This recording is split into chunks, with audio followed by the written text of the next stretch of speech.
ये उत्साही जनता, अजय जी, ये उत्साही जनता यहां जो मौजूद है और जो तालियां बजा रही है, ये सिर्फ आप लोगों के लिए ताली नहीं है, सेना के शौर्य के लिए ताली है, ये सेना के पराक्रम के लिए ताली है, ये ऑपरेशन सिंदूर की कामयाबी के लिए ताली है।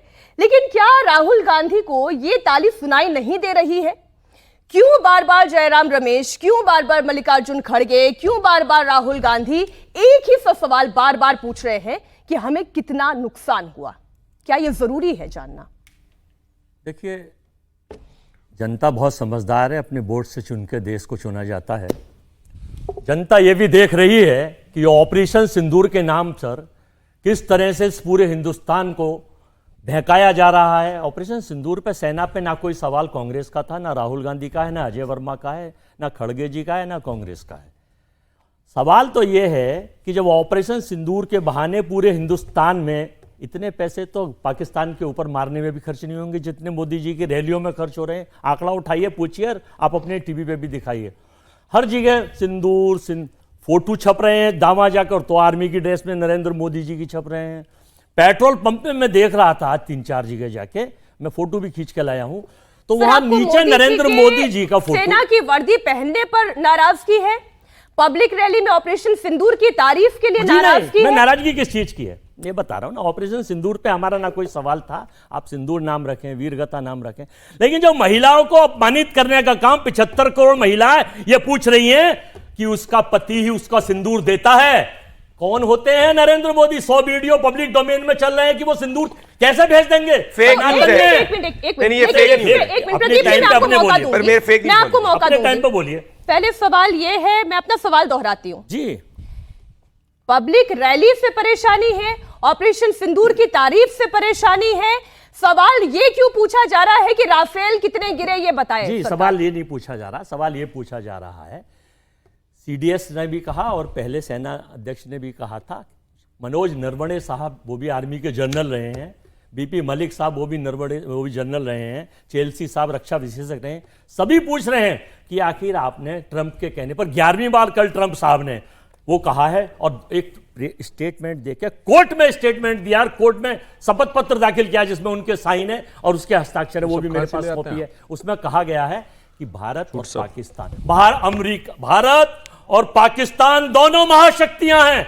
कितना शर्मनाक और निंदनीय बयान है। मैं निंदा करता हूं ट्रंप की, लेकिन नरेंद्र मोदी और इनके भक्त और इनके अंधभक्त और इनके प्रवक्ता किसी ने निंदा नहीं करी कि पाकिस्तान महाशक्ति नहीं है, वो आतंकिस्तान है, आतंकियों का भंडार है। एक तो इस चीज पर चर्चा है। दूसरी, वो 4 आतंकवादी, वो खूंखार आतंकवादी जिन्होंने सिंदूर छीना, जिसकी वजह से ऑपरेशन सिंदूर हुआ, आज तक नहीं पकड़े गए। कहां से आए थे? सुब्रमण्यम स्वामी पूछ रहे हैं, यशवंत सिन्हा पूछ रहे हैं, 145 करोड़ लोग पूछ रहे हैं, हम पूछ रहे हैं। वो नहीं, आप भी नहीं बताएंगे? आप ही बता दीजिए चलिए मोदी जी की प्रवक्ता बनकर कि वो कहां से आए थे, कहां चले गए, अब तक मारे क्यों नहीं गए? आप फिर से सवाल सुने। राहुल गांधी ने ये नहीं पूछा। राहुल गांधी का मैं ट्वीट आपके सामने फिर पढ़ के रख देती हूं, जयराम रमेश का बयान मैं आपको सुना देती हूं। सीडीएस अनिल चौहान के बयान का हवाला देते हुए उन्होंने कहा कि बहुत सारे सवालों को जन्म दे दिया गया है। वो कौन से सवाल है? वन ऑफ देम ये भी है, खड़गे जी के 5 क्वेश्चनों में उन्होंने कहा आतंकवादी कहां है। उन्होंने कहा कि 2008 में कांग्रेस की सरकार में 2 दिन का विशेष सत्र बुलाया गया था चर्चा के लिए, वो बुलाइए ताकि पता चले। उन्होंने तीसरा सवाल पूछा है, मेरे पास लेटर है, मैं माफी चाहती हूँ, आप 3 और मेहमान मेरे साथ। तीसरा सवाल पूछा है का जवाब यहाँ बैठे हर दर्शक को पता होना चाहिए। ट्रंप से पूछा जाए कि मध्यस्थता आखिर आप किसी देश की क्यों करा? आप ये बताएं, चौथा सवाल ये है कि हाँ, हमारा कितना नुकसान हुआ? Operation Sindoor stand by mode में है। ऑपरेशन सिंदूर कोई वॉर नहीं है। 1971 की जंग के बाद, 1965 की जंग के बाद भी ये डिस्क्लोज नहीं किया गया था कि कितना नुकसान हुआ। आप क्यों चाहते हैं, कांग्रेस पार्टी क्यों ये चाहती है कि ये बताया जाए कितने जेट गिरे, कितने राफेल गिरे, कितना नुकसान हुआ, जबकि चाहे वो डीजीएमओ हो, चाहे वो डीजी नेवल ऑपरेशन हो, चाहे वो डीजी एयर ऑपरेशन हो, वहां से जवाब आ चुका है। फिर भी राहुल गांधी बार बार पूछ रहे हैं। कोई जवाब नहीं आया। जब विशेष दबाव पड़ा है तब सीडीएस ने एक विदेशी मेहमान को, वो इंटरव्यू मेरे पास है, उनको कहने पे कहा कि हाँ हमें नुकसान हुआ, हमारा जेट गिरा। अरे बता दीजिए कितने गिरे। जब लड़ाई होती है युद्ध में तो क्षति दोनों तरफ की होती है। हम जीते हैं ना, हमारा सिंदूर ऑपरेशन सफल हुआ है ना, हमने घुस के मारा है ना, लेकिन आपने जीता जिताया युद्ध किसके डर से छोड़ दिया आपने? क्यों उसके ऊपर कब्जा नहीं करा? मौका मैं नहीं पूछ रहा, जनरल मनोज नरवणे का जवाब दीजिए, जनरल बीपी मलिक का जवाब दीजिए, और झूठ मत बोलिए। केवल झूठ की किताब लाते और उसे ही खोल देते और उसे ही दिखाते। मेरे ख्याल से ये महत्वपूर्ण है नहीं कि जेट गिरे, अहम ये है कि हमने अपनी रणनीतिक गलतियों को समझा, उसमें सुधार किया, 2 दिन के बाद इसे लागू किया, अपने सभी लड़ाकू विमानों को उड़ाकर लंबी दूरी के निशानों को टारगेट किया। सीडीएस का ये बयान है, इसे समझने की आवश्यकता है। चलिए प्रदीप जी। मीनाक्षी जी, यहाँ पे आपके साथ में देशभक्त जनता है, मैं कहना चाहता हूं भारत माता की। आप देखिए, अजय वर्मा भारत माता की जय नहीं बोल पाए, जनता बोल रही, सब बोल रहे, अजय वर्मा नहीं बोल पाए। यह है कांग्रेस पार्टी का चरित्र, क्योंकि ये सिर्फ पाकिस्तान की जय बोलते हैं और हिंदुस्तान का ऑफिशियल स्टैंड समझ ही नहीं सकते। भाई एमईए बोल चुका है, आपके बीच में नहीं बोला था, एमईए बोल चुका है, एमईए बोल चुका है। देखिए मीनाक्षी जी, मैं इनके बीच में नहीं बोला था, मैं इनके बीच में नहीं बोला, मैं इनके बीच में नहीं बोला था। ये घबरा गए, जैसे ही मैंने इनको एक्सपोज करना चालू हुआ, ये घबरा गए।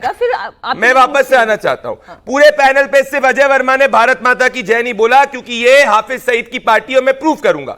मुझे बताइए आप एक बार, अरे तो आपके तो अलायंस पार्टनर है वो, आपके तो अलायंस पार्टनर, सबने बोले, सबने बोले, सबने बोले, सबने बोले, सबने बोले, आप है हाफिज सईद की पार्टी के। देखिए मीनाक्षी जी, या तो मीनाक्षी, मैं आपके बीच में नहीं बोला था, मैं आपके बीच में नहीं बोला था। देखिए ये सड़क, मीनाक्षी जी, मीनाक्षी जी, मीनाक्षी जी, देखिए मैं इनके बीच में नहीं बोला था, मैं इनको पूरी डिबेट में नहीं बोलने दूंगा, और मैं वादा करता हूं, मैं वादा करता हूं, अजय वर्मा की पार्टी पाकिस्तान की पार्टी है, ये बताता हूं। हाफिज सईद जी, हाफिज सईद, हाफिज सईद, हाफिज सईद, हाफिज सईद किसके लिए बैटिंग कर रहा है? इनके लिए बैटिंग कर रहा है। हाफिज सईद किसके लिए बैटिंग कर रहा है? इनके लिए बैटिंग कर रहा है, ये इनके लिए करना चाहता है। ये सच्चाई की बात करता हूं। जी शांत हो जाएं।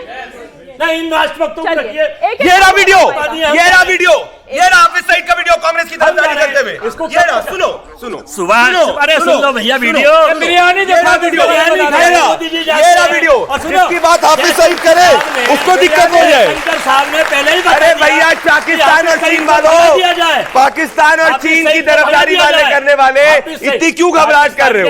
इतनी क्यों घबराहट कर रहे हो? मैं बुरी बात कहना चाहता हूँ मीनाक्षी जी, मैं जवाब दे रहा हूँ, पर ये घबरा गए 1 सेकंड में। क्यों नहीं बुलाया जाए? मैं जवाब देता हूँ। 1 मिनट अजय जी, अब आपका जो क्वेश्चन उसका आंसर आना चाहिए। मेरे बात का जवाब कि क्या संसद का विशेष सत्र नहीं बुलाया जाना चाहिए? मैं जवाब देता हूँ। क्या हमें नुकसान हुआ है, ये नहीं बताया जाना चाहिए देश को? अब मीनाक्षी जी, जैसे ही मैं बोलना शुरू करूंगा ये बोलेंगे, क्योंकि ये तथ्य का आंसर नहीं दे पाएंगे। आप ये देखिए, ये देखिए, तो हमें ये देखिए, मैं देखिए, देखिए, अरे चुप हो जाइए, ये राहुल गांधी का वो नहीं है, ये राहुल गांधी का रिलेशन नहीं है। ये क्या तरीका है मीनाक्षी जी? ये क्या तरीका है? ये क्या तरीका है? इतना घबरा चुके, पूरी डिबेट को डिफेंस कर रहे हैं। बच्चों जैसी हरकतें मत करिए अजय जी, आपके बच्चे ये देखिए क्या कर रहे हैं, ये राजपाल यादव की फोटो दिखा रहे हैं एक शो के बीच में, क्या कर रहे हैं भाई? इनको समझाइए, पॉलिटिकल डिबेट है ये। Please let's be mature. अरे भाई, आप अपने बारे में बोलिएगा ना, बोलने दीजिए। अजय जी, अजय जी, आपके साथी हैं, जरा चुप तो करा लीजिए। चलिए अजय जी, अजय जी आज बौखलाए, ठीक है, कोई बात नहीं, हो जाता है, हो जाता है अजय जी, पता है कि आप तीसरी बार विपक्ष में घबरा चुके, कोई बात नहीं। मैं कहना चाहता हूं, वाजिब सवाल है, पर मीनाक्षी जी इस वक्त ऑपरेशन सिंदूर खत्म नहीं हुआ है। एक ऑनगोइंग ऑपरेशन के बीच में स्पेशल सेशन नहीं बुलाया जाता है, पास प्रेसिडेंट नहीं है। स्पेशल सेशन तभी बुलाया गया जब एक ऑपरेशन कंप्लीटली खत्म हुआ है। इस वक्त ऑपरेशन चल रहा है। कारगिल के समय की भी ये बात करते हैं, जब युद्ध खत्म हुआ था उसके बाद बुलाया गया था।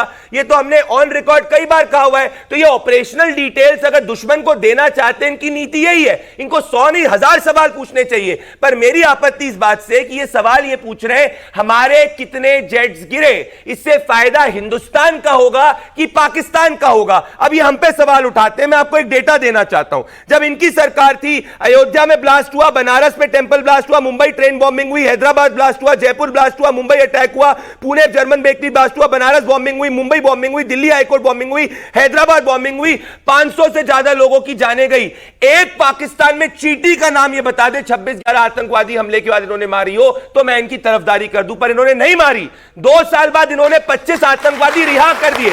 हमने पाकिस्तान के अंदर घर के घुस के मारा है, यह सच्चाई है। मैं सवालों से बिल्कुल नहीं घबरा रहा हूं। 100 नहीं 1000 सवाल पूछने चाहिए। मीनाक्षी जी, अभी मॉनसून सेशन आएगा, उसमें भी सवाल पूछे जाएंगे। सेशन तो पार्लियामेंट के होंगे ही, पर मेरी आपत्ति 3 बातों से। पहली, आप याद करिए विजय वटिकर का स्टेटमेंट। विजय वटिकर ने कहा था कि आप 15 लाख की मिसाइल का इस्तेमाल क्यों कर रहे हैं मेड इन चाइना ड्रोन करने के लिए, यह इनकी सोच है। दूसरी, कांग्रेस पार्टी ने ऑपरेशन सिंदूर के पहले एक लेटर निकाला था, जब इनके बयान स्टेटमेंट विजय वटिकर सीतारमैया पाकिस्तान के पक्ष में बयान दे रहे थे, केसी वेणुगोपाल को स्टेटमेंट निकालना पड़ा था कि कांग्रेस पार्टी के नेताओं को पता है कि राष्ट्रभक्ति के पक्ष में बात करो, पर इनको सर्कुलर निकालना पड़ता है राष्ट्र के हित में बात करने वाली। तीसरी, ऑपरेशन चल रहा है, राहुल गांधी सिर्फ यही सवाल क्यों पूछ रहे हैं कि हमारे कितने जेट गिरे? क्या कोई राष्ट्रभक्त व्यक्ति यह सवाल पूछ सकता है? 1971 में भी विपक्ष ने सवाल पूछे थे, पर एक विपक्ष के नेता का आप स्टेटमेंट दिखा दीजिए ऑन रिकॉर्ड जिसने पूछा हमारे कितने जेट गिरे। हम उस वक्त विपक्ष में थे, किसी ने नहीं पूछा। इसीलिए मैं इनकी नीति और नियत कह रहा हूं, प्रो पाक है, पाकिस्तान में हमला नहीं करते, पाकिस्तान के आतंकी को बैक करते और ऑपरेशनल डिटेल्स देते हैं।